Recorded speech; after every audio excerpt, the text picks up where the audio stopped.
Veréis, escucháis Hombres de Negro, o si la seguís en Twitter, en X ahora. Hombres de Negro tiene una sección dedicada a mujeres del misterio. Yo creo que es única en todos los podcasts que hay de misterio o programas de radio que no tienen una sección como tal de mujeres del misterio. Alguna vez hablan alguna de ellas cuando se acuerdan. Y Macarena es esa persona que realiza esta labor en Hombres de Negro. Es divulgadora, presenta también Nits de Paula, que es un podcast de misterio en catalán junto a El Kowalski y Jordi Fesser, ¿no? Jorge de Arranza, madre mía, Jorge de Arranza. Y colabora también en Hombres de Negro con esa sección de mujeres del misterio. ¿Y de qué nos va a hablar Macarena de Rosa? Pues de algo que también me gusta mucho. Y es, vamos a ver, que tengo por aquí el título, Macarena, para decirlo exactamente. Madrid Funerario, un paseo por los cementerios de la ciudad. Así que un aplauso y os dejo con Macarena.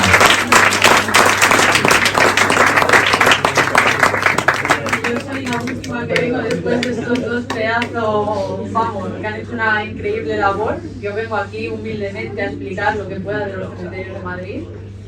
Pero bueno, para hablar normalmente de todo cementerio, sobre todo los que se encuentran en ciudades, nos tenemos que transportar a finales del siglo XVIII, concretamente al...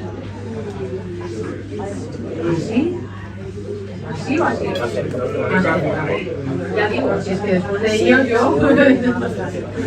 Bueno, nos tenemos que transportar al año, al siglo XVIII, concretamente al año 1781. Y es que en Guipúzcoa había una pequeña localidad donde ocurrió lo que se llamó la peste de pasajes.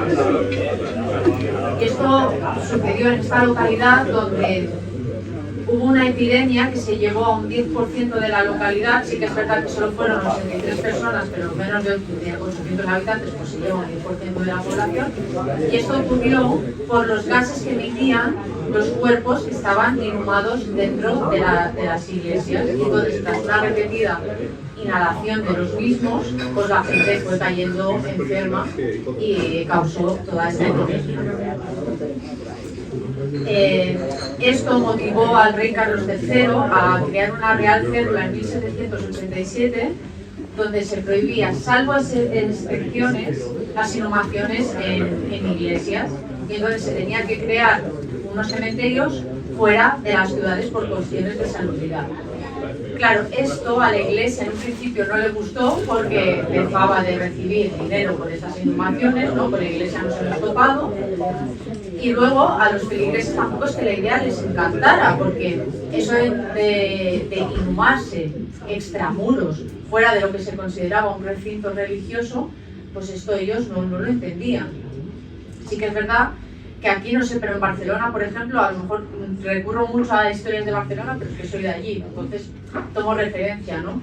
En Barcelona habían historias que contaban que aparte de que los lobos se comían a los difuntos en el traslado desde la ciudad al cementerio, que esto sí que podía ocurrir, se decía también que con los difuntos se hacían salchichas y jabones. O sea, a este nivel llegábamos para evitar todo esto de las inhumaciones fuera de las iglesias, ¿no? Sí que es verdad que esta célula sale en 1787, pero claro, con un chasquido de dedos no vamos a hacer un cementerio, esto conlleva unos años, ¿no? Y sí que es verdad que a través de las invasiones napoleónicas y con el reinado de José Bonaparte, que él en 1808 ya dijo, bueno, aquí sí que ya tenemos que empezar a inhumar en iglesias, pues empieza lo que digamos la historia de los cementerios de Madrid. Y en esta ciudad tenemos los cementerios, vamos a llamarlos generales, y luego los cementerios sacramentales. En lo que es los cementerios generales, en un principio se habían proyectado 4 cementerios, uno en cada punto cardinal, pero al final solo se construyeron 2, que fueron los del norte, el del norte y el del sur. El cementerio general del norte, o conocido como la Puerta de Fuencarral, se encontraba ubicado entre las calles, perdón que use los apuntes porque yo las calles de Madrid, yo aquí ya no he llegado al punto, disculpadme, estaba ubicado entre las calles de Magallanes, Fernando el Católico, Rodríguez San Pedro y la Plaza del Conde del Valle de Suchil. ¿Alguien se ha situado? Sí. Estupendo, entonces lo he hecho bien.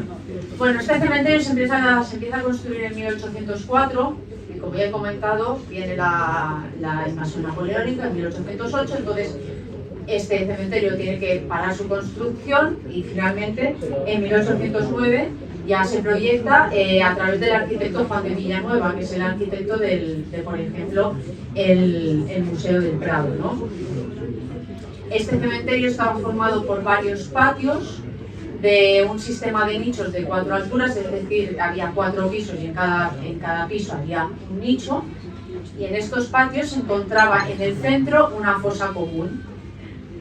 Porque si nosotros hablábamos del sistema de nichos como algo igualitario y algo individual, como que las personas se podían inhumar en estos nichos y podían individualizarse, ¿no? Y esto se creaba a través de epitafios o de elementos decorativos, digamos que podías como individualizar tu inhumación, claro, pero esto era con dinero, es decir, las personas que no tenían dinero suficiente como para permitirse un nicho a la fosa común. Esto era así aquí y lamentablemente en todos los cementerios, ¿no?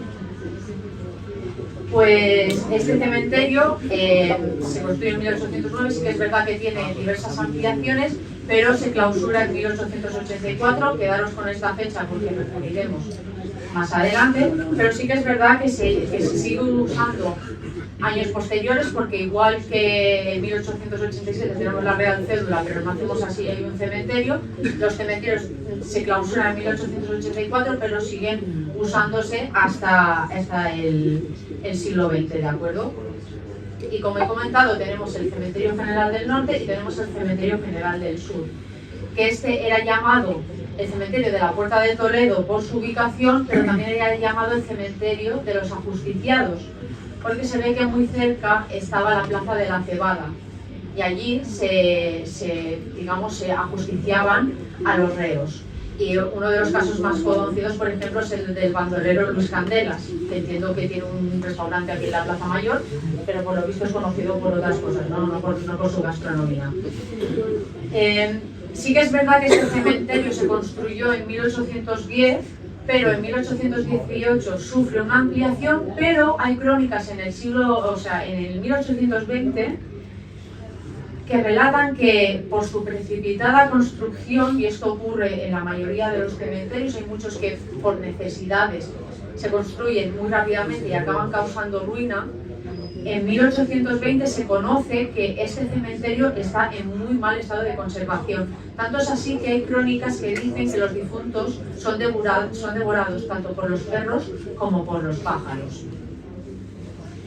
Aún así, el recinto se sigue utilizando, sí que es verdad que padeció un incendio a mediados del siglo XIX, se recupera y demás, pero como todos, en 1884 queda clausurado y al final es demolido en el 1942. O sea, imaginaros el tiempo que pasa, ¿no? Y todos los restos que las familias no han reclamado pasan al cementerio que conocemos hoy como el de la Almudena. Al de la Almudena también van a parar los restos del cementerio conocido como Chamartín de la Rosa. Este cementerio se encontraba en lo que hoy es el parking de la estación de Chamartín. Este cementerio, por lo visto, duró hasta 1960 por ahí. Y otro lugar que tiene un cementerio que a lo mejor no conocéis fue el Parque del Retiro. Se tiene constancia que en el Parque del Retiro también hubo un cementerio que recogía muchos de los trabajadores que trabajaban en el parque, ¿no? Y a día de hoy este cementerio está ocupado tanto por el Palacio de Cristal como por la Fuente del Ángel Caído. Mítica, esta estatua que está rodeada de misterio, mires por donde la mires, ¿no? Quién sabe si muchos de esos misterios están relacionados con este cementerio, ¿no?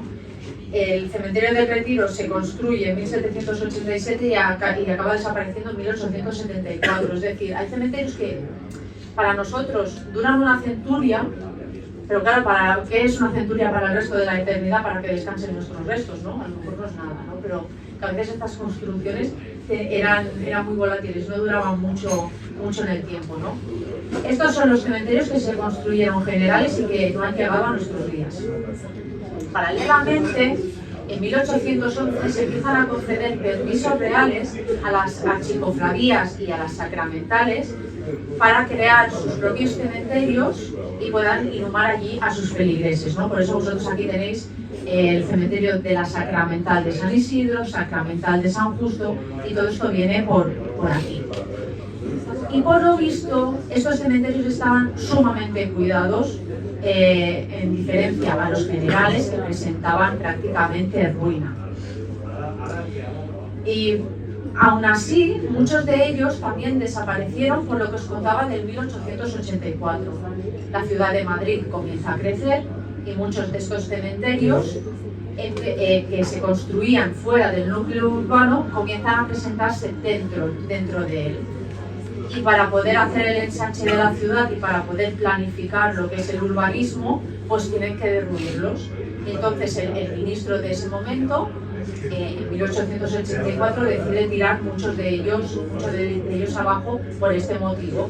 Y de los muchos cementerios que habían, el del norte no llegó a nuestros días, el del sur tampoco, pero hay muchos sacramentales que tampoco llegaron a nuestros días. Y uno de ellos es el conocido como el cementerio de la Patriarcal. Que este cementerio se alzaba, vuelvo a usar los apuntes, perdonadme, se alzaba entre las calles de Joaquín María López, Vallehermoso, Donoso Cortés y Magallanes, lo que se conocía como el Parque Móvil Ministerio. ¿Se sitúa alguien? Vale, pues estupendo, también lo he hecho bien esta vez.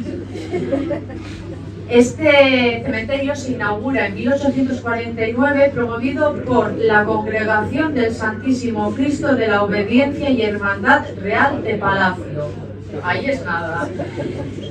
Y se daba sepultura a todos aquellos trabajadores de la Casa Real, sirvientas, soldados, funcionarios. Era como su última morada, ¿no? La morada mortuoria. Y únicamente era un patio rodeado de nichos, tampoco era muy grande, pero por lo visto fue uno de los más modernos en su momento. Pero igual que fue moderno, a la vez, lo que os comentaba, esto de que se construían cementerios de manera precipitada y no duraban demasiado, pues se ve que con este cementerio pasó lo mismo. Empezó a causar ruina muy rápido. Y se podían ver pues nichos abiertos, ataúdes destrozados, lo que está relacionado con los elementos decorativos, lo que son lápidas, cruces, elementos de bronce. El bronce a día de hoy aún se sigue robando, pues imaginaros en esta época, ¿no? Pues por lo visto el propio vigilante del cementerio de la Patriarcal era el que se llevaba prestado todos estos elementos decorativos, ¿no? A lo mejor hoy aparecerían en Wallapop, pero a saber lo que hacía con ellos, ¿no? Entonces, cuando desaparece este cementerio, y muchos de ellos, toda esta zona se conocía como el campo de las calaveras. Y por lo visto muchos niños de la posguerra, muchos niños de la guerra civil jugaban en estos terrenos entre calaveras y ataúdes, porque lo que se entiende es que cuando se vacía la fosa común, como estos difuntos nadie los tiene en consideración, nunca fueron reclamados, pues entonces se encontraban en este campo, nadie les hacía caso y los niños pues jugaban tanto a la pelota como con las calaveras, digamos, ¿no? Y el último cementerio del que os quiero hablar, de los que no han llegado a nuestros días, es el cementerio de la iglesia de San Sebastián, que se encuentra hoy en lo que es el Archivo Regional de Madrid. ¿Alguien sabe dónde está? ¿Sí? En Galicia. ¿Dónde? En Galicia. Vale, pues allí, pues debajo del Archivo Regional se construyó este cementerio en 1821, que sí que es verdad que fue ampliado 2 veces, pero en 1884 también fue clausurado, pero hasta el 1925 se siguió inhumando a gente allí, y hasta el 1935 ya fue cuando se derribó totalmente este cementerio.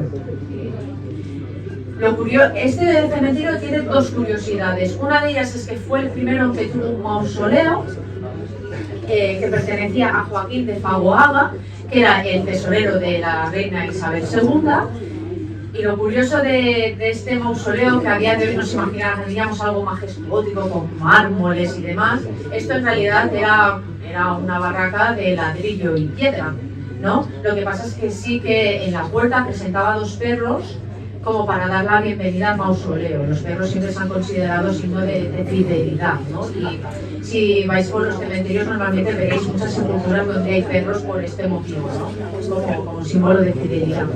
Y en este cementerio hay otra historia relacionada con María Mollón, mujer que estaba inhumada en el nicho número 377 del cementerio de San Sebastián. Y por lo visto, cuando fueron a exhumarla, se encontraron que su lápida estaba abierta y una de sus manos asomaba fuera del ataúd.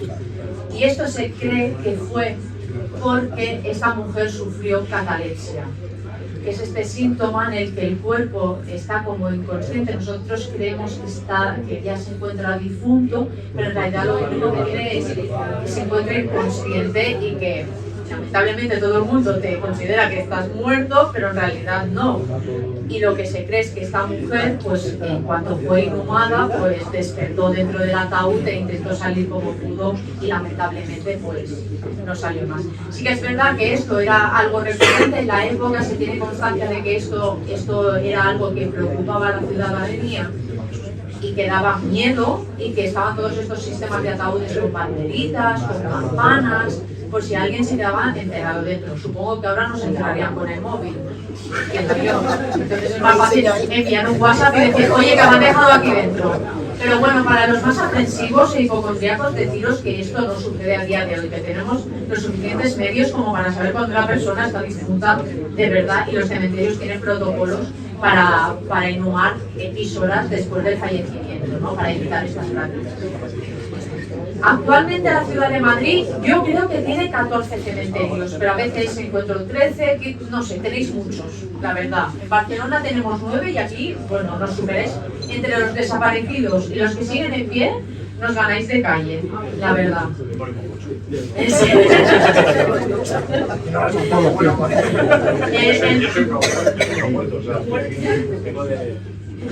El primer cementerio que me gustaría hablar que se conserva aquí es uno de los sacramentales, y es el de San Isidro, que probablemente sea el más conocido y es el más antiguo de los que siguen, porque su primer patio fue construido en el año 1811, ¿no?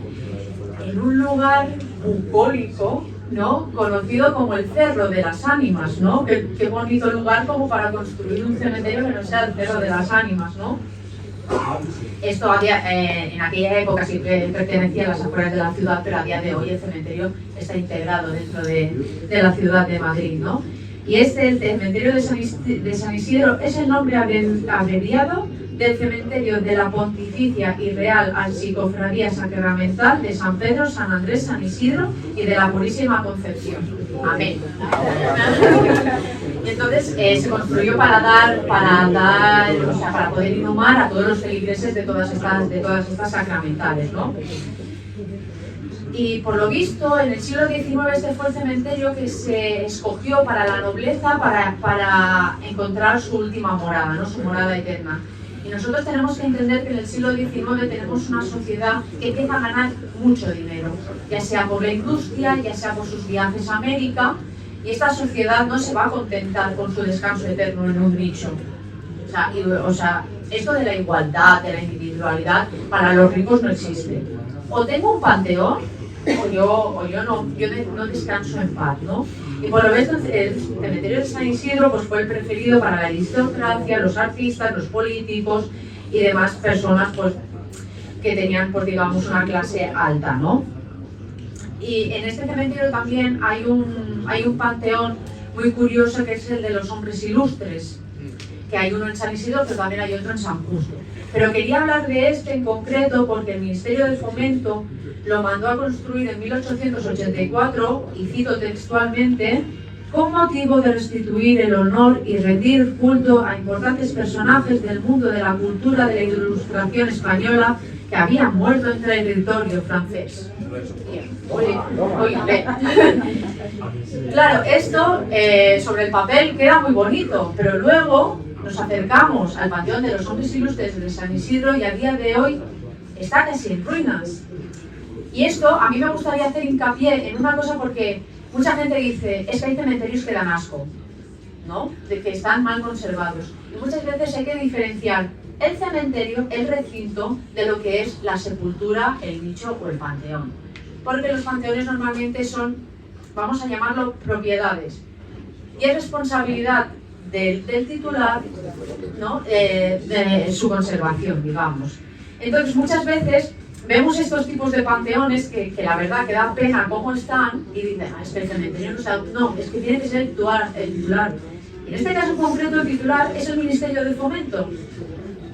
Y parece ser que no le interesa demasiado que se conserve este bien, que en realidad es considerado un bien de interés cultural, porque tiene, digamos, en un principio se iban a inhumar 3 de las personalidades más importantes de esa época, al final fueron 4, y en un principio el pintor Goya iba a estar inhumado aquí, pero porque Goya falleció en Burdeos, se inhumó allí, luego fue trasladado, pero a día de hoy descansa en la ermita de San Antonio de la Florida, porque por allí tiene unos frescos, y luego hablaremos más adelante de esta ermita, ¿no?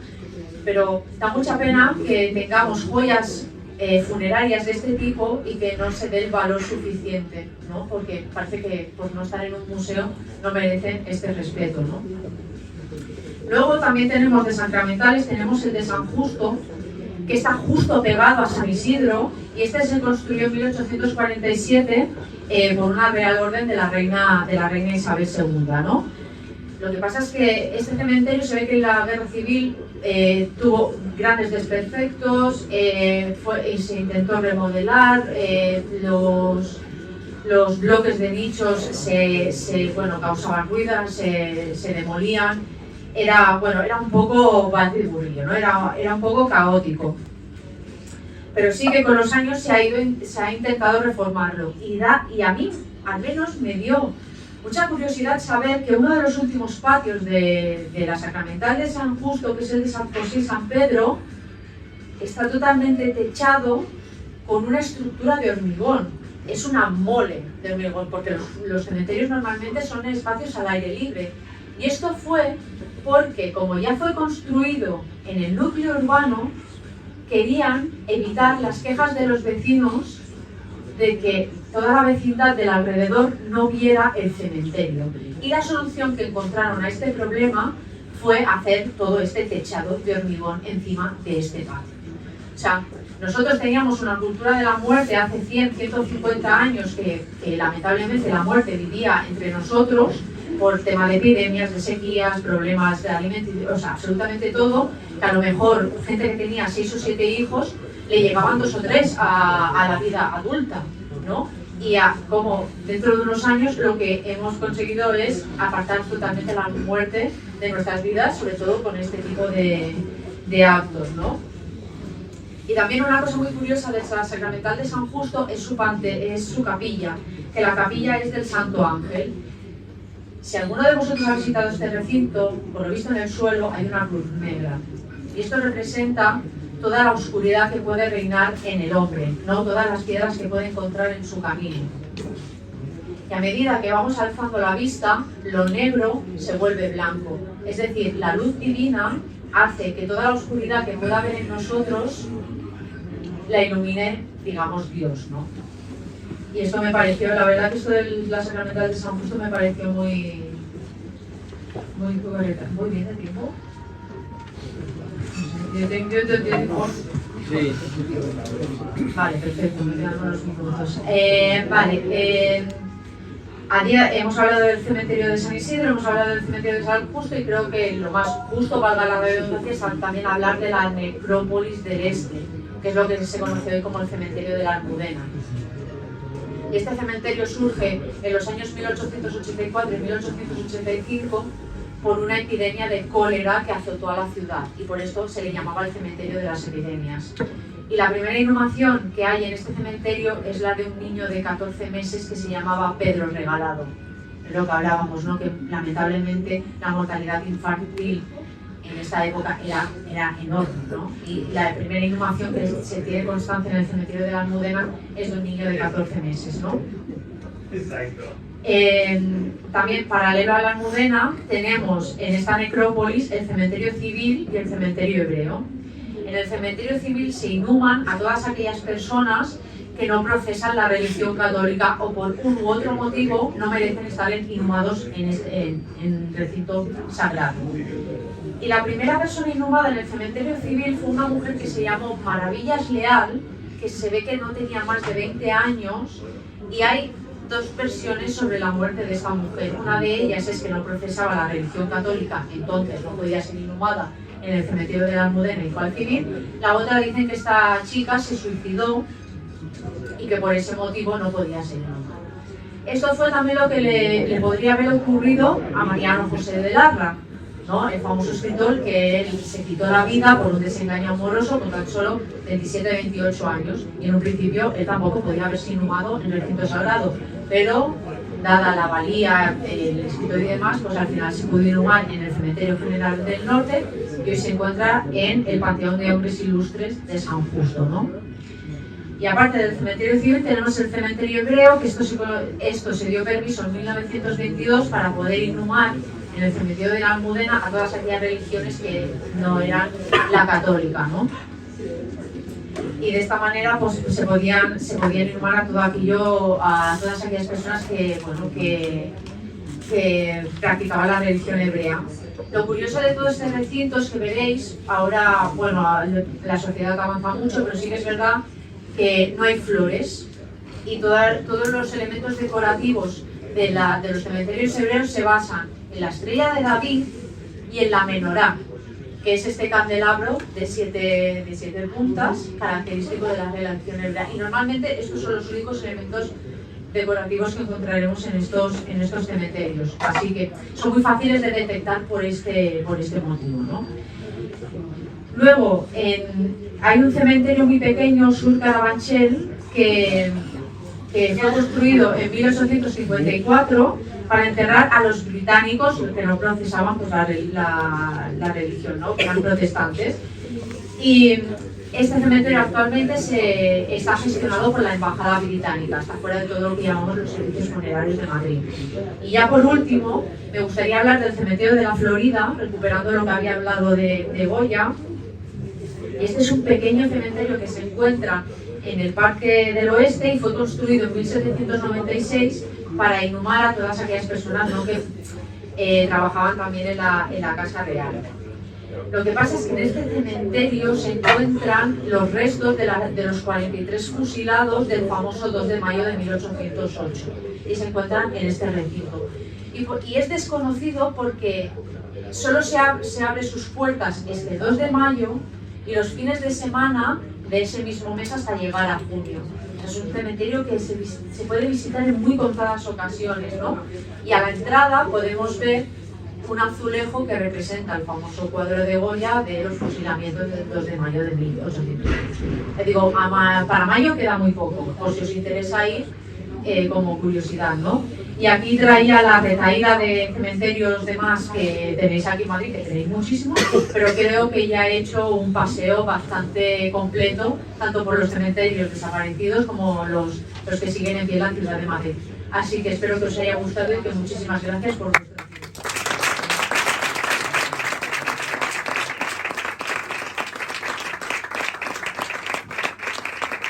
Gracias, Macarena, por este recorrido por cementerios que ya no están en Madrid y otros que sí están. Yo el de la Almudena lo he visitado mucho cuando estuve viviendo en Madrid. Bueno, por allí paseaba, pensaba.